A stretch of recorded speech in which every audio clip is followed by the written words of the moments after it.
Tonight, Israel launches a limited ground offensive in southern Lebanon as a drone attack sparks flames at Dubai airport. Hello, I'm Lucy Shannon. This is ABC News.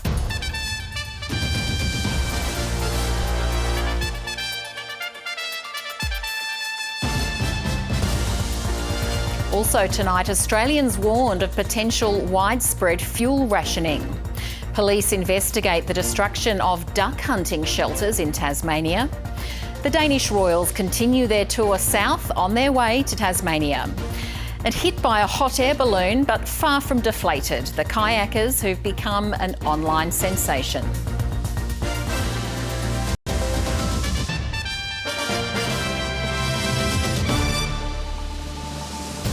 Israel's begun what it's calling a limited ground operation against Hezbollah in southern Lebanon. It comes as Iran rejected Donald Trump's claim that the regime is ready to negotiate an end to the conflict. And flights have again been temporarily suspended out of Dubai. Flames near the tarmac. A drone hitting a fuel tank at Dubai's airport, forcing flights to be suspended yet again. The attack followed another round of US and Israeli airstrikes against Iran. These residents returning to their Tehran home several days after it was hit to find there's little left. Here on the floor below we had one child, a 1-month-old. Thank God he was able to get out safely. Another woman in the capital told the ABC she's still hopeful the country's leadership will be toppled. But she says the communications blackout imposed by the regime has worsened. We feel trapped like hostages. It's as if this regime is taking everything from us. The US president claims Iran has largely been defeated, but says he's not yet prepared to end the war. They want to negotiate. Badly. I don't think they're ready. We have never asked even for negotiation. We are ready to defend ourselves as long as it takes. Donald Trump is demanding other nations help protect oil tankers from Iranian threats in the Strait of Hormuz, pointing specifically to China and warning NATO countries they'd face a very bad future if they don't step in. The Australian government says it's not been asked to get involved and doesn't plan on doing so. Iran has fired hundreds of missiles at Israel since the conflict began. The Israeli Foreign Minister denying reports that his country is running low on interceptors that defend against them. As Benjamin Netanyahu mocked rumours of his own death following online speculation that recent footage of the Prime Minister was AI generated. We are doing things striking Iran very hard, even on this day. In Lebanon as well, we continue. Hours later, the Israeli military announced it had started what it's calling limited and targeted ground operations against Hezbollah targets in southern Lebanon. Israel's assault against the Iranian-backed group is estimated to have displaced more than 800,000 people.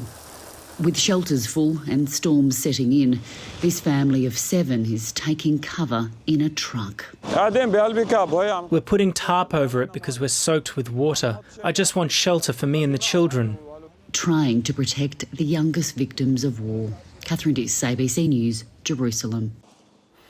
The federal government claims it did everything it could to help the Iranian women's football team after a 5th player has now withdrawn her asylum claim.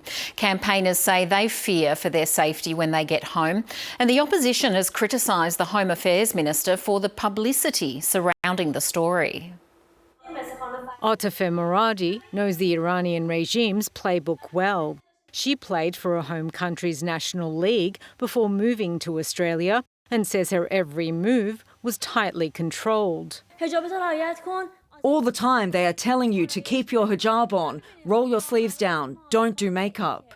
They put pressure on you that you shouldn't do this, do that, or even... Atife knows some of the players and is heartbroken a 5th woman has left Australia after withdrawing her claim for asylum. She claims they were pressured to change their minds by a team staff member who also left on the weekend. And she fears the 2 remaining players are also under pressure. I have been for some time trying to get in touch with one of them, but they say that because they are under watch, I can't talk to them right now. While the opposition's backed the offer of asylum, it's criticising the government's approach. The government should have done everything it could not to make a massive song and dance about what had been achieved for and with these women. It is, at the end of the day, their choice, and they have made a different choice, and we have to respect that as Australians. International media with ties to Iranian expat communities are reporting that the players were coerced into returning to Iran and that they were played audio messages from families pleading that they go back. But government sources say there's no evidence that an individual in the team's staff was involved. But for many, the main concern is what happens now. They could put them in jail and cancel all their matches, not allowing them to play football any longer. Which would be the last thing any sports fan would want. Nasim Khadem, ABC News. Experts say Australia should prepare for the possibility of 1970s-style fuel rationing. With the war in the Middle East currently taking out 1 in 5 barrels, motorists are also being urged to stop panic buying as it's making shortages even worse. Daniel Ziffer reports. Sky-high prices in Darwin, queues in country Victoria. We're putting a truckload in, and by the time we turn around and go back, that load is gone the next day. Even after the release of reserves to deal with the pressure on supply caused by the Iran conflict, we're vulnerable. We've very much relied upon global fuel supplies and have been a little bit complacent. Australia imports about 90% of oil used in this country. The government says we have 29 days worth of jet fuel, 30 days worth of diesel and 37 days worth of petrol, which will go down when the emergency stockpile flows through to fuel companies. Experts say it's more like 20 days of jet fuel, 25 of diesel and 26 of petrol. The OECD recommends about 90 days. New Zealand has around that, and we're obviously way off. Now, a world market with 20% less fuel available because the Strait of Hormuz is effectively shut. So we will have to adjust our fuel consumption and how we do things in this country. There are no current plans to ration fuel. They're doing their best endeavours. They've got cargoes coming. They've made some changes at the refinery. So look, the suppliers are doing everything they possibly can. In the late 1970s, supply shortages and price spikes caused by another conflict in the Middle East led to rationing here. You could only fill up every second day. Officially, today was for the even numbers. A survey of dozens of Sydney stations revealed that only 1 in 4 was open for business. At this stage, retailers aren't concerned about their future supplies. Any potential restrictions are going to come down to how long this conflict lasts, and that's a question no one in Australia can answer. Daniel Ziffer, ABC News. Back home, and Tasmanian duck shooters believe their hunting shelters, called hides, are being burnt down by protesters. They say 80 hides have been destroyed in 4 years, and they have an unlikely ally in calling for an end to the vandalism. Cameron Hugo has been going hunting for ducks with his family at Malting Lagoon on Tasmania's east coast since he was 4. Ducks are very good eating. What's your favourite way to eat them? In a casserole. I like them in a casserole. Duck hunting's been taking place at Malting Lagoon for 80 years, but the last few years have brought a bit of uncertainty. Several hides, the shelters hunters shoot from, have been found burnt out at the start of each season, the same happening again last month. For them to go out there, put the time and effort in to burn hides, it would have to be someone opposing duck hunting. Fellow hunter Jimmy Howard has also seen his hide burnt out. While frustrated, he doesn't expect it to stop anyone from going hunting. Let's just repeat the process again. We do build a hide next to the destroyed one and start again. Police Minister Felix Ellis told Parliament last week around 80 duck hides at Malting Lagoon have been burnt out since 2022. He says duck hunting is a lawful activity that people should be able to enjoy without their property being destroyed. If you object strongly to duck hunting, mate, contact the lawmakers. See, lobby to get your point of view across. But, plain vandalism is just childish. Peter McGlone has been protesting duck hunting at the lagoon for 34 years. He says he's unaware if any protesters had burnt down the hides, also warning about the fire risk of doing so. No one should be lighting fires in reserve land on the 26th of February for any reason. He's suggesting hunters look to mobile hides, which can be set over a boat and taken home at the end of the day. No one can burn their hide down, and they can continue to practice their duck shooting if they wish, and we'll continue protesting against them. Josh Duggan, ABC News. Tasmanian-born Queen Mary of Denmark and her husband King Frederick will hold a meet and greet on the Hobart waterfront when they visit Tasmania on Thursday. The pair spent today in Canberra and head to Melbourne tomorrow as part of their first national tour since becoming King and Queen. Rolling in royal fashion and greeted by hundreds at the Australian War Memorial. She's an Australian icon, I think. I can't believe that we've got an Australian Queen. Pretty exciting. I mean, I've never met a royal, so first time. The King and Queen pressed the flesh for the first time this royal tour. Nice to meet you. Hi. The chance to meet the royals. Hi, Georgia. Attracting even the youngest of monarchists. I said, hi, it's my 10th birthday. Can I please get a picture? And she said, oh, happy birthday. And of course you can get a picture. This is the royal couple's first visit to Australia since becoming King and Queen of Denmark in 2024. Those getting to share a brief moment with them today will no doubt treasure the experience for many years to come. I'm actually from Melbourne. I spontaneously Friday night decided to drive up yesterday. There may not be another state visit to Australia. The pair laid a wreath at the tomb of the unknown soldier.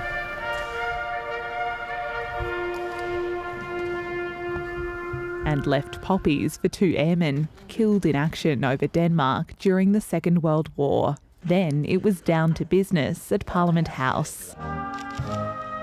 Last night they were guests of honour of the Governor-General, the King reflecting on meeting Tasmanian-born Mary during the Sydney 2000 Olympics. Australia has held a very special place in my heart ever since I slipped into that bar. Next stop on the tour, Melbourne, before a fairy tale homecoming in Queen Mary's native Hobart. Lily Knopling, ABC News, Canberra. A tourism body says a dead whale beached on Tasmania's scenic east coast is likely best left to continue decaying where it is. The sperm whale washed ashore at Bicheno's Denison Beach earlier this month, raising concerns about sharks and other potential impacts on the local community. Jen Fry from East Coast Tourism says the decaying whale is releasing fat globules and oils, and that attempts to move it could cause more issues than leaving it in situ.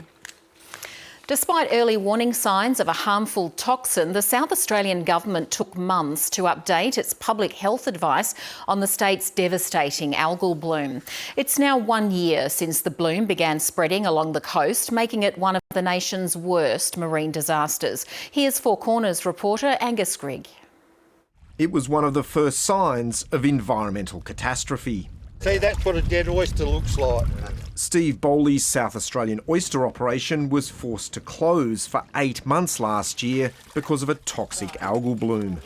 His farm is back up and running, but the impacts of the bloom on marine life haven't gone away. The environment here is broken. It's because of a species of algae never seen before in Australia, which produces brevetoxins. We've never had brevetoxins, so just our detection of brevetoxins is the trigger for a full investigation. But it took the South Australian government 4 months from the discovery of the toxin in oysters to change its health advice for asthmatics. One thing that's more important than speed is getting it right, particularly when we're talking about public health measures. In Adelaide South, Kerry Sutton says she was successfully managing her chronic lung condition before the bloom. Now, if I go outside and doesn't even have to be much of a breeze, the eyes start, the lungs are really tight. The state government denies her symptoms are directly linked to the algal bloom and says they aren't consistent with the published literature. You don't have any faith in the government, do you? As experts predict climate disasters will become more frequent and intense, this algal bloom is a warning to the nation. Angus Grigg, ABC News.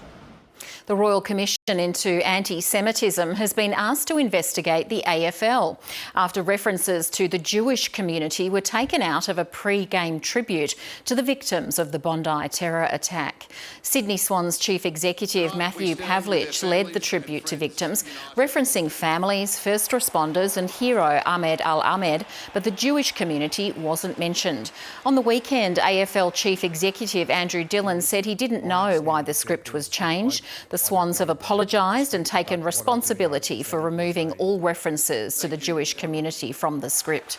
Victorian Senator James Patterson has asked the Commissioner to investigate the league. If it's true that they were airbrushed out of the script, then that is just inexcusable. We are very, very sorry that this issue has overshadowed what was a genuine attempt to show care and compassion towards the Jewish community and to honour those that lost their lives and all people impacted by the December 14 tragedy. WA Police have charged award-winning author Craig Silvey with 2 further child exploitation offences.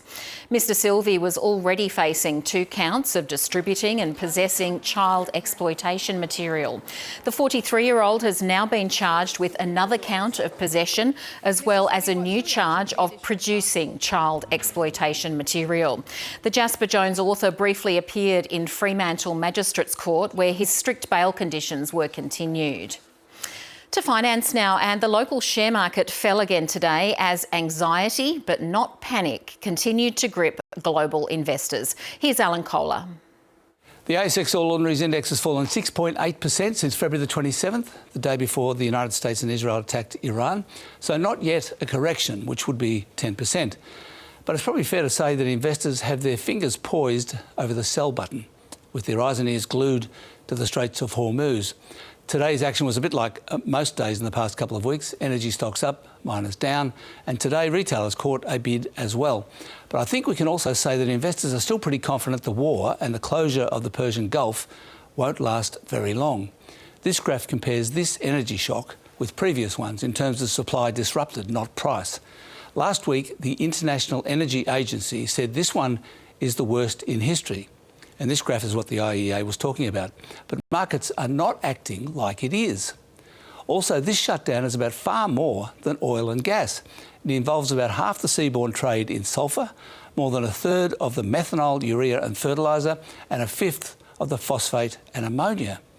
But most of the attention is on energy, of course, and specifically fuel. Here's a graph of the average Australian petrol price and the oil price. Now, petrol is now higher than it was in 2022, but oil is not. So retail margins must have expanded since then. The Reserve Bank's Monetary Policy Committee will reveal its decision on rates tomorrow at 2:30. The futures market is putting the chances of them going up at 68%, but the economist's choir is singing the rate hike chorus. And one of them, Paul Bloxham of HSBC, said today that the economy will need a downturn to get rid of inflation. A recession?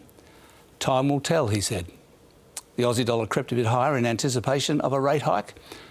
Global share markets mostly fell, and on commodity markets, West Texas oil is sitting just below $100. Gold and silver and copper fell.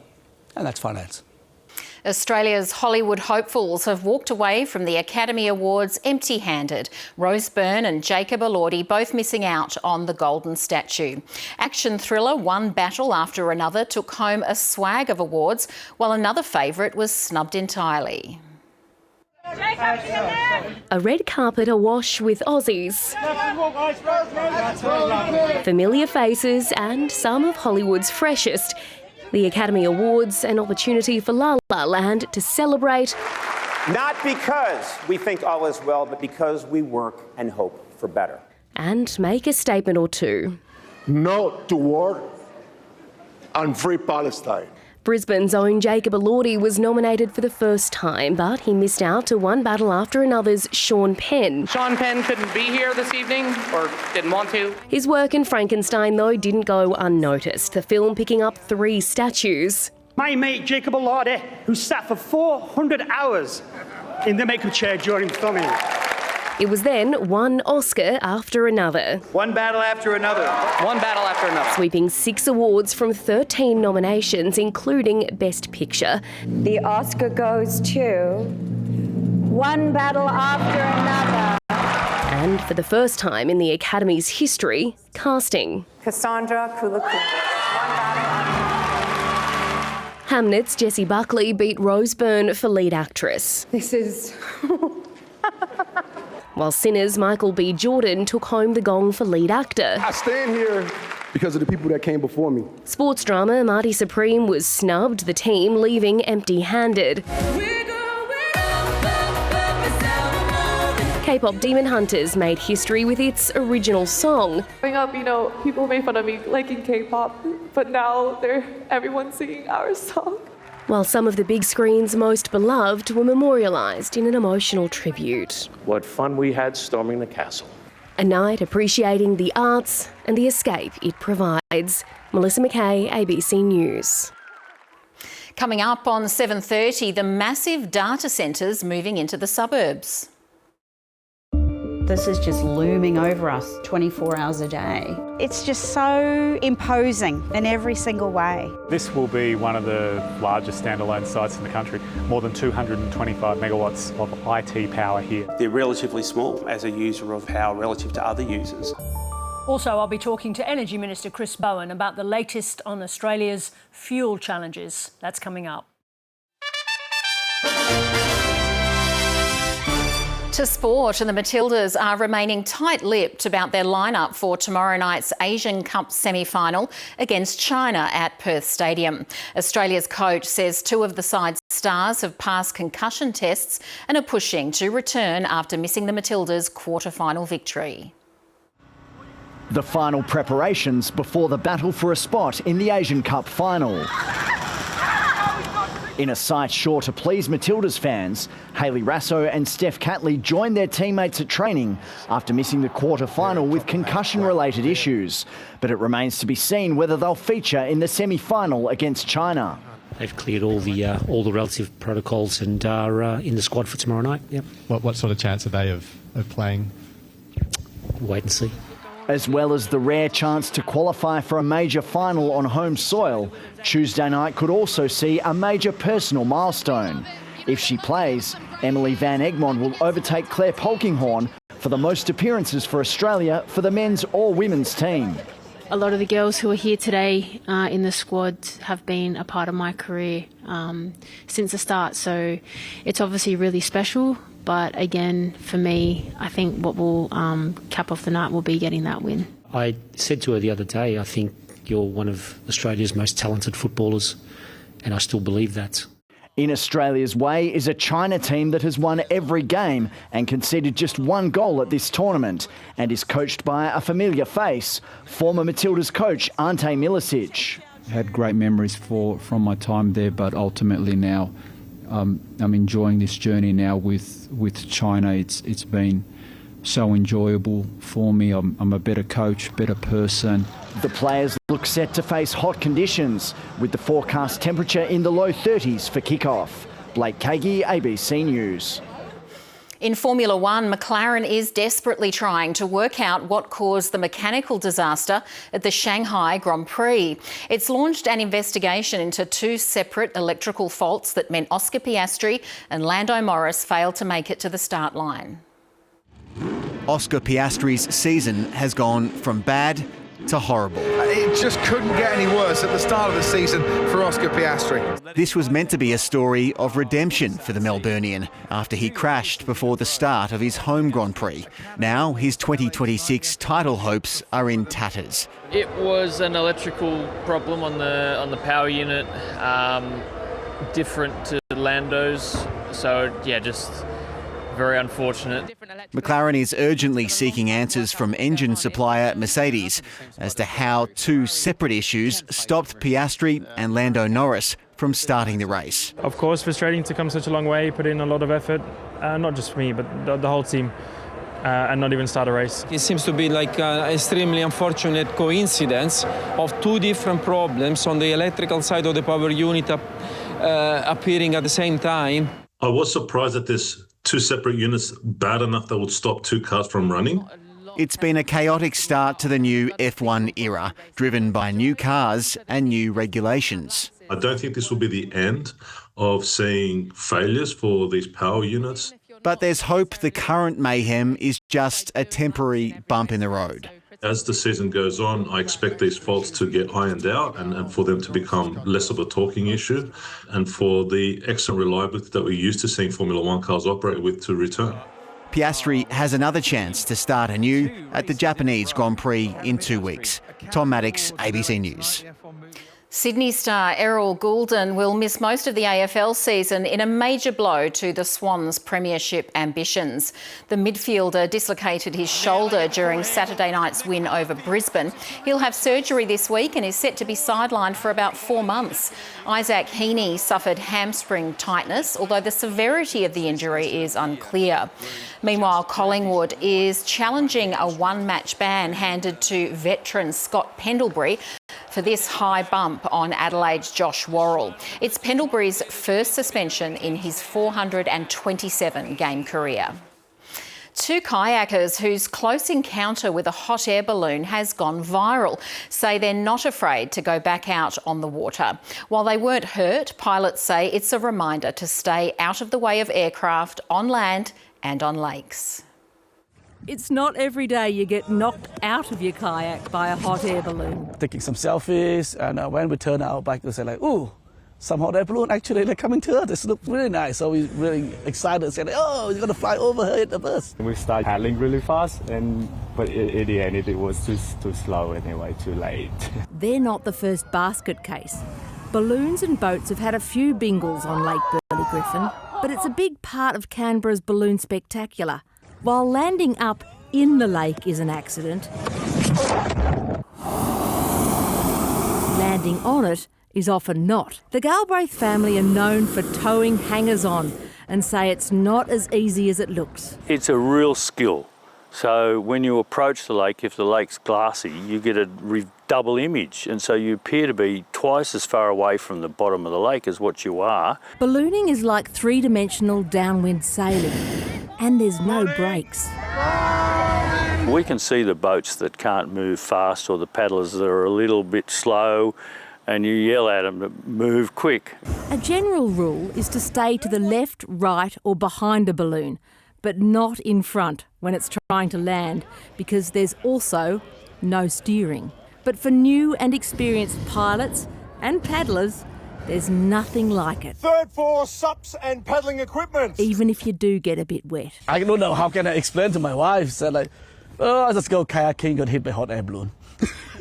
Proof that you can't always have your kayak and heat it too. Lish Fayer, ABC News, Canberra. I think they're adrenaline junkies. To the weather, and tonight's photo of dawn at Beaumaris Beach this morning was sent in by Mark Lawrence. There were isolated showers today, mainly about the east and far southwest. The top temperature was 21 at Friendly Beaches and Swansea. It reached 20 in Launceston and 16 in Hobart. Yesterday and overnight, the highest rainfall was 5 millimetres on Matsyker Island. There was 1 mil at Denali. Today, a high pressure system to the south of the mainland brought patchy low-level cloud to Tasmania, and tomorrow a ridge of high pressure lingers over the state and a weak cold front is then forecast across the state on Tuesday before a ridge of high pressure returns later. Across the country tomorrow, storms in Alice Springs and Darwin, 31 in Darwin and 27 in the Alice, 35 and sunny in Perth, 21 in Melbourne. Back home, and there'll be showers mainly about the west and south tomorrow, clearing late in the evening. And you can see where those showers are forecast to fall as the day progresses tomorrow. 22 for Burnie, 23 for Devonport and Smithton. Moving eastwards, and 21 for St Helens, 25 for Swansea, partly cloudy for Launceston, a low of 11 and a top of 25. 22 for Orford, 21 in Huonville, partly cloudy for Hobart, a low of 12 and a top of 22. Sunrise will be at 7:08. On coastal waters, variable winds up to 25 knots on the lower east coast. There's a strong wind warning for the southeast coast and the southwest coast. For Wednesday, morning fog patches, isolated light showers in the southwest and near southeastern coasts. The outlook for Thursday, morning fog patches, isolated light showers, mostly in the southwest and near eastern coasts. The 7-day outlook showing mostly dry and warm conditions in the north, with some showers coming to Hobart on Saturday. And that's it for this evening's program. Good night.